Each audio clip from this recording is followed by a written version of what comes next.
baby. Hello, everyone. It's Charlton. That's for, whoever. You can totally kiss my ass, So, hello, everyone. It's Charlton. Please subscribe to my channel. Tap the notification bell. I'd appreciate it majorly.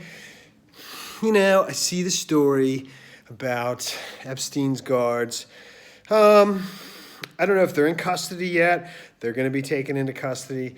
They're going to be charged today for, I don't know what the name of the charge is. It's for falling asleep or not checking on him, the night he supposedly committed suicide and falsifying records. So, this story, like every story about Jeffrey Epstein in the last month or so, is totally, which tells you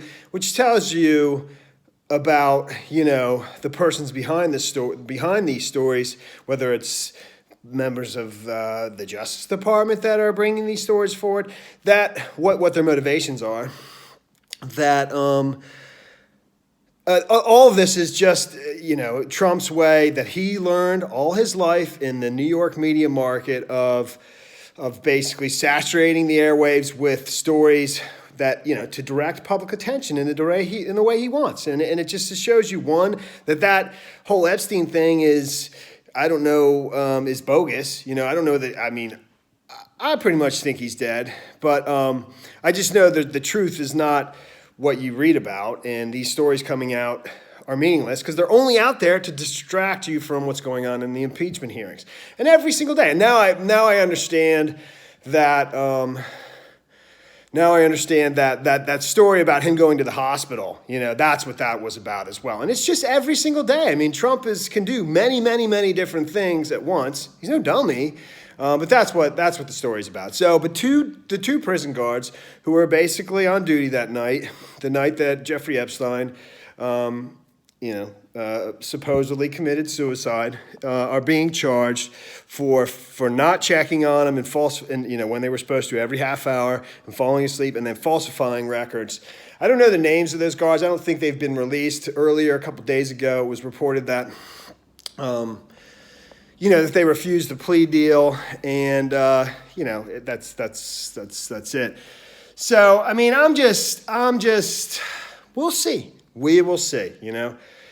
The economy's good so far, and I bet to me it feels like desperation. It really does. To me, what the feel I'm getting, it's like if you ever see documentaries of World War II, at the very end of World War II, when Hitler was defeated and he was basically a physical mess. I don't know if he had Parkinson's disease or what, or had suffered several strokes. His hand trembled, and he could barely even compose himself and make public appearances. But at the very end of the war, where they were completely defeated, and Russia and the Allies were racing to Berlin, and basically they were using little young teenage boys, 12, 13, and 14 years old, and old men to fight the war.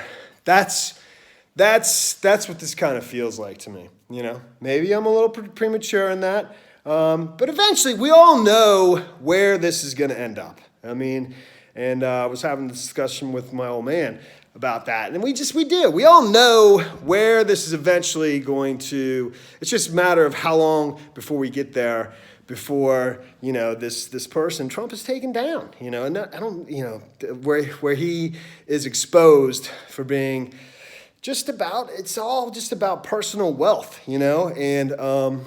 and who he's chosen to ally himself with to get as much wealth as possible, which looks like Russia.